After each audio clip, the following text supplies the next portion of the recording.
রেলের অ্যাপ্রেন্টিসের নতুন নোটিফিকেশন বেরিয়েছে নর্থ সেন্ট্রাল রেলে প্রয়াগরাজের থেকে। টোটাল কিন্তু 1853টি শূন্যপদ রয়েছে। তোমরা যারা মাধ্যমিক পাস করার পর ITI পাস করেছো তারা কিন্তু রেলের অ্যাপ্রেন্টিসে ফর্ম ফিল আপ করতে পারবে। দেখতে পাচ্ছ ফর্ম ফিল আপ শুরু হচ্ছে কিন্তু জুলাই মাসের 8 তারিখ থেকে এবং আগস্ট মাসের 7 তারিখ পর্যন্ত ফর্ম ফিল আপ চলবে। টোটাল শূন্যপদ রয়েছে 1853। ছেলেমেয়ে উভয় কিন্তু এখানে এলিজেবল, সবাই কিন্তু আবেদন করতে পারবে। চলো এবার নোটিফিকেশনের মেন বিষয়গুলো তোমাদের জানিয়ে দিই। দেখতে পাচ্ছ এখানে লেখা আছে টোটাল কিন্তু 1853টি শূন্যপদ রয়েছে। এখানে বয়সের ক্রাইটেরিয়া রয়েছে, এখানে মিনিমাম 15 থেকে 24 বছর বয়স পর্যন্ত। এক্ষেত্রে SC/ST OBCরা কিন্তু SC/STরা 5 বছরের ছাড় এবং OBCরা কিন্তু 3 বছরের ছাড় কিন্তু তোমরা পেয়ে যাবে। তো মিনিমাম বয়স জেনারেলদের ক্ষেত্রে 24 বছর পর্যন্ত। আর আমার চ্যানেলে রেলের অ্যাপ্রেন্টিস সম্পর্কে সমস্ত তথ্য দেওয়া হয়। তোমরা অবশ্যই ডেসক্রিপশন বক্সে হোয়াটসঅ্যাপ গ্রুপে লিঙ্ক দিয়ে দেবো, সেখানে তোমরা PDFটাও পেয়ে যাবে নোটিফিকেশন এবং তোমরা সেখানে জয়েন হয়ে যাবে। সেখানে কিন্তু সমস্ত বিষয় তোমরা কিন্তু জানতে পারবে। দেখতে পাচ্ছ এখানে এবং এডুকেশন কোয়ালিফিকেশন দেখতে পাচ্ছ মাধ্যমিক সাথে কিন্তু ITI পাস তোমাদের থাকতে হবে, অর্থাৎ 10+ ITI পাস করলেই তোমরা কিন্তু এখানে ফর্ম ফিল আপ করার জন্য এলিজেবল। ঠিক আছে, দেখতে এই সব যে টেটগুলো এখানে দেখতে পাচ্ছ এই টেটগুলো কিন্তু তোমরা এখানে ফর্ম ফিল আপ করতে পারো। ঠিক আছে, দেখতে পাচ্ছ এই টেট যাদের আছে, এই টেটে যারা ITI করেছো তারা কিন্তু রেলের অ্যাপ্রেন্টিস প্রয়াগরাজের যে ভ্যাকেন্সি বেরিয়েছে সেখানে কিন্তু তোমরা ফর্ম ফিল আপ করার জন্য এলিজেবল আছো।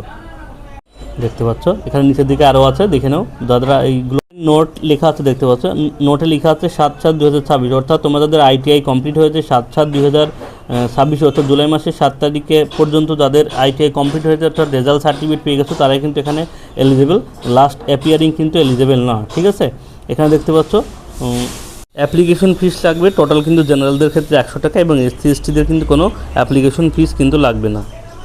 এখানে দেখতে পাচ্ছ নোটিফিকেশন দেওয়া আছে আগ্রা ডিভিশনে টোটাল দেখছো ফিটারে দেখতে পাচ্ছ টোটাল কিন্তু 80টা সিট আছে, ইলেকট্রিশিয়ানে 113টা সিট আছে, ওয়েল্ডারে কিন্তু 15টা সিট আছে, মেশিনিস্টে 5টা সিট, কার্পেন্টারে 5টা সিট, পেইন্টারে 5টা সিট। ঠিক আছে, দেখে নেবো একবার। নোটিফিকেশনের লিঙ্ক আমি ডেসক্রিপশন বক্সে দিয়ে দেবো, হোয়াটসঅ্যাপের লিঙ্ক, সেখানে তোমরা জয়েন হয়ে যাও, সেখানে তোমরা নোটিফিকেশন কিন্তু পেয়ে যাবে। ঠিক আছে, আগ্রা ডিভিশনে টোটাল দেখতে পাচ্ছ এখানে 296টা পোস্ট কিন্তু আছে। ঠিক আছে, বিভিন্ন রকম ট্রেডে দেখতে পাচ্ছ। তারপরে এই ডিভিশনে দেখতে পাচ্ছ এখানে কিন্তু ফিটারে টোটাল 240টা সিট, ইলেকট্রিশিয়ানে 129টা সিট, মেশিনিস্টে 60টা সিট, টোটাল কিন্তু সিট সংখ্যা তোমরা দেখতে পাচ্ছ। ঠিক আছে, দেখে নাও একবার, দোকানে স্ক্রিনশটও নিয়ে নিতে পারো। টোটাল কিন্তু 514টা রয়েছে। প্রয়াগরাজের ডিভিশনে দেখতে পাচ্ছ এখানে কিন্তু ফিটারে 385টা সিট আছে, প্রচুর সিট। ওয়েল্ডারে দেখতে পাচ্ছ 20টা সিট আছে, কার্পেন্টারের 7টা, কম্পিউটার অপারেটারে কিন্তু 26টা সিট আছে। টোটাল কিন্তু 703টা সিট রয়েছে প্রয়াগরাজ ডিভিশনে। ঠিক আছে, নিচের দিকে দেখতে পাচ্ছ। তারপরে দেখতে পাচ্ছ হেডকোয়ার্টার, এখানে দেখতে পাচ্ছ এখানকে কিন্তু দেখতে পাচ্ছ কিছু সিট সংখ্যা দেখতে পাচ্ছ, টোটাল কিন্তু 32টা সিট আছে। ঠিক আছে, এবার দেখতে পাচ্ছ এখানে ওয়ার্কশপ, ট্রাক মেশিন এভাবে কিন্তু আলাদা আলাদা দেওয়া আছে, তোমরা কিন্তু দেখে দেবে। এবং নিচের দিকে দেখতে পাচ্ছ কাস্ট সার্টিফিকেট কিন্তু সেন্ট্রালাইজ করার ফরম্যাটও দেওয়া আছে। তোমাদের যাদের কাস্ট সার্টিফিকেট সেন্ট্রালাইজ করবে সেখান থেকে তোমরা কিন্তু এই নোটিফিকেশনে ডাউনলোড করে তোমরা কিন্তু সেন্ট্রালাইজও করে নিতে পারবে। ঠিক আছে, এই ছিল কিন্তু নোটিফিকেশনের মেন বিষয়। কারো যদি কোথাও বুঝতে অসুবিধা হয় সে অবশ্যই কমেন্ট বক্সে জানিও। আর আমার চ্যানেলে কিন্তু অ্যাপ্রেন্টিস সম্পর্কে সমস্ত তথ্য ভিডিও তোমরা পেয়ে যাবে, কীভাবে জয়েনিং করতে হয়, কীভাবে তোমাদের DB ভেরিফিকেশন হয়, কীভাবে মেরিট লিস্ট প্রকাশিত হয়, কী কাজ করতে হয়।